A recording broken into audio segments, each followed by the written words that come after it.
Сәлеметсіздер ме, оқушыларым? Сіздермен бірге Мұғалім каналы. Оқушылар, біз бүгін 9-шы сыныптың биология пәнінен 2-ші тоқсанға арналған жиынтық бағалаудың тапсырмаларын орындаймыз. Достар, біздің арнаға жазылып, лайк басып, қолдап отырыңыздар. Және де осы видеоның соңына дейін көріп, достарыңызбен бөлісуді ұмытпаңыздар. Бұл біз үшін өте маңызды. Және де Мұғалім каналына жазылып алуды ұмытпаңыздар. Тапсырманы бастаймыз. Бізде бірінші сұрақ кесте түрінде беріліпті. Жасушалық тыныс алудың екі типін өзара салыстырыңыз дейді. Тыныс алу типтері аэробты тыныс алу және анаэробты тыныс алудың анықтамасын және де қай органоидта жүзеге асатынын жазамыз. Анықтамасы: аэробты тыныс алу оттегі қолданысында ағзадағы органикалық заттардың тотығу процесі. Ол цитоплазмада және митохондрияда жүреді. Келесі: анаэробты тыныс алу оттектің қатысуынсыз глюкозаның тотығуы. Ол цитоплазмада жүреді. Екінші сұрақ: бұлшықет қажуының 3 себебін талдаңыз.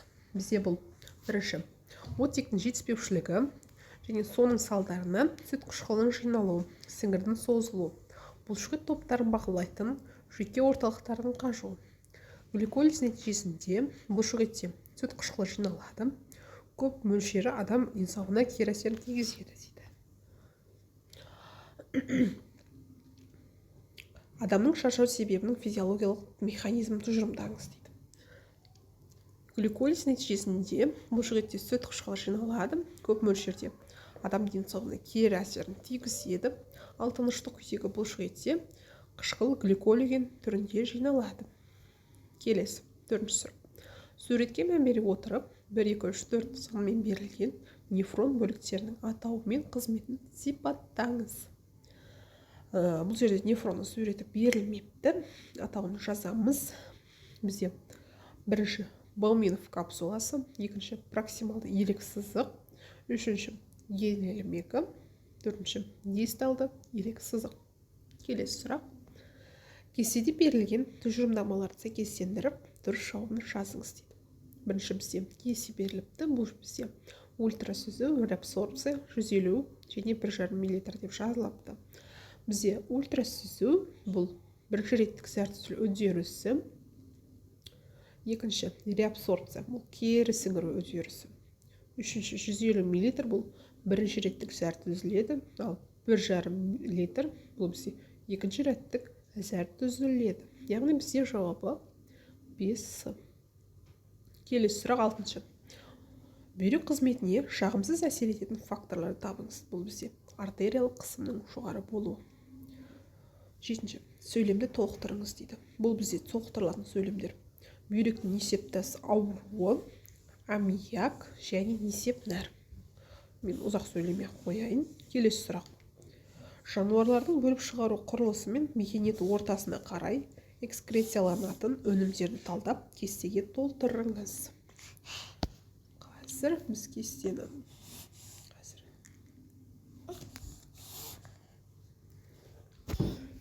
бізде кесте беріліпті. Жануарлар өкілі, бөліп шығару құрылысы, экскрециялық өнім және мекен ортасы. Бізде бірінші қарапайымдар бұл аммиак, бөліп шығару құрылысы. Экскрециялық өнімі жасуша мембранасы, мекен ету ортасы су. Қосмекенді сазанда бүйрек, несеп нәр, аммиак және мекен ету ортасы су. Қосмекенділерде бүйрек, несеп нәр, мекен ету ортасы су, құрлық. Құстар экскрециялық өнім бүйрек, зәр қышқылы, мекен ортасы құрлық. Сүт қоректілер экскрециялық өнімі бүйрек, несеп нәр, зәр қышқылы, мекен ортасы құрлық.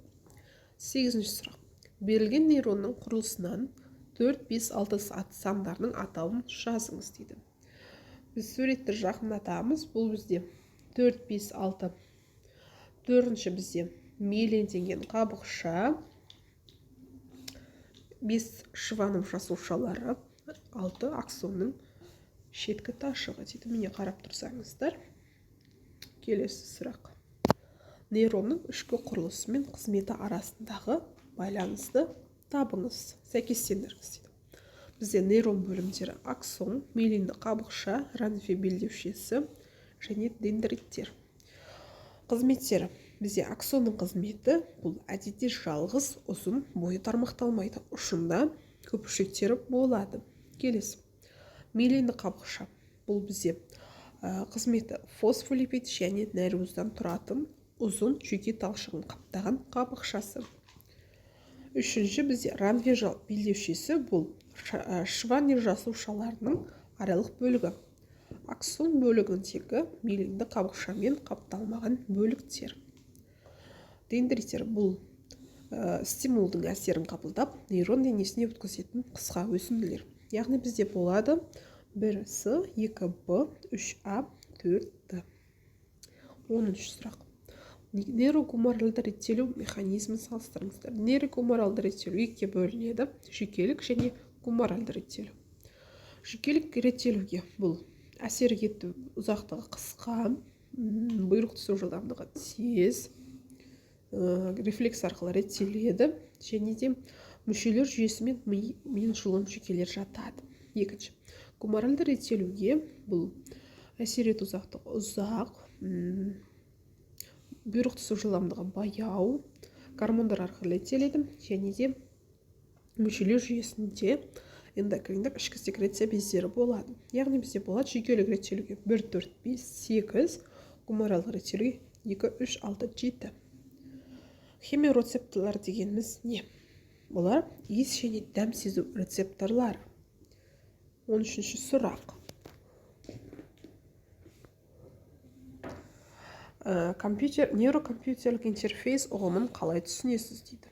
Ми және электрондық құрылғы арасындағы ақпарат алмасатын техникалық жүйе. 14-ші сұрақ. Сызбада ағзадағы гомеостазды тұрақты ұстау механизмінің мысалы келтірілген дейді. Қандағы глюкоза мөлшердің реттелу механизмін сипаттаңыз. Қандағы глюкоза мөлшері артқанда ұйқы безі инсулин бөледі. Төмендегенде глюкагон бөледі. Бардағы глюкогенді глюкозаға ыдыратады. Соңғы сұрақ, 15-ші сұрақ. Гиберлиннің физиологиялық қызметтерін таңдаңыз дейді. Бұл сабақтың тез өсуін күшейтеді, жапырақ қартаюын тежейді, фотосинтетикалық фосфорлану процесіне әсер етеді. Яғни бізде жауап А, Б, Г. Екінші тапсырма. Абсцисс қышқылының басқа фитогормондардан ерекшелігін талдаңыз. Абсцисс қышқылы ауксиннен жапырақтар мен жемістердің түсуін тездетеді. Өсуді тездеп, қысқа тыныштық күйге енуді қамтамасыз етеді. Жасушалардың қартаюын күшейтеді. Достар, бізде бажуға 15 сұрақ берілген. Осымен біздің тапсырмамыз аяқталды. Соңына дейін назар қойып тыңдағандарыңызға рахмет. Алдағы демалыстарға сәттілік. Сабақтарыңызды жақсы орындап шығыңыздар. Сау болыңыздар.